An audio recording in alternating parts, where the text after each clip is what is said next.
Kenya hasa Kakuma kunakuwa na kambi ya wakimbizi. Je, mkimbizi anaweza kuwa na maisha mazuri kweli? I believe mkimbizi anaweza kuwa na maisha poa. Kwa nini? Wanafanya kazi kwa local businesses, CBOs, NGOs. Wengine wamejiajiri juu wengine wako na hizo skills na wengine ni entrepreneurs. So I believe mtu anaweza kuwa na maisha poa Kakuma. Ujambo popote ulipo, karibu sana kwenye kipindi chako. Leo tunazungumzia kuhusu maisha ya Kenya na hasa Kakuma. Vile vile wakimbizi wanaweza kuwa na maisha mazuri hapa Kenya. Tutakuwa tunamwalika mwanadada hapa ndani ya studio, naye si mgeni sana, lakini unaweza kumfahamu kwani anaitwa Karen, lakini tutakuwa tunafahamu jina yake halisi hapa kwa mahojiano haya, na tuko naye ndani ya studio.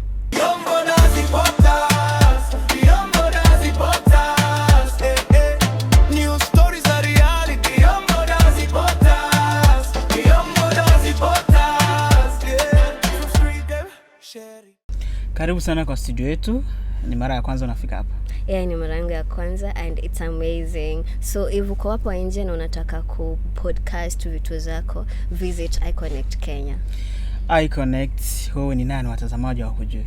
So mimi nafanya na iConnect kama admin, kama HR. So kazi ya iConnect tuna deal na wanawake wenye wako kwa creative industry, na also youth in Kakuma refugee camp. Wanawake hapa Kenya hasa wasichana wanakuwa wanapitia maisha gani?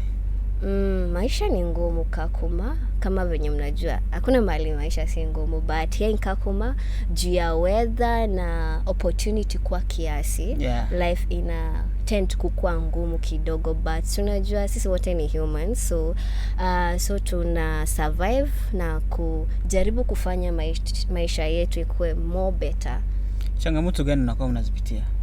Changamoto kama zenye tunazipitia ni kama kukuwa na a stable job, sometimes mental health support inakosa, na emotional, and also unemployment.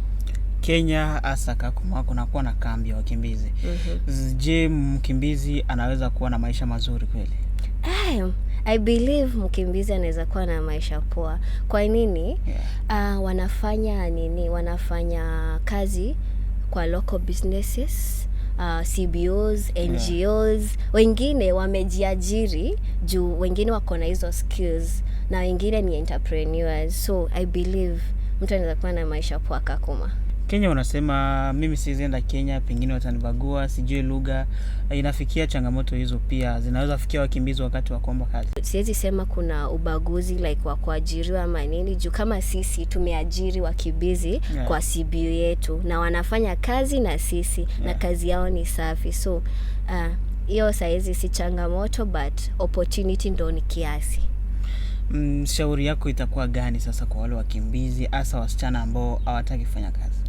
Mimi kitu naweza sema ni wewe kama mkimbizi ama a young person in Kakuma, mimi naweza sema environment isikulimit kuachieve goal yako ama mission ama vision yako ya life.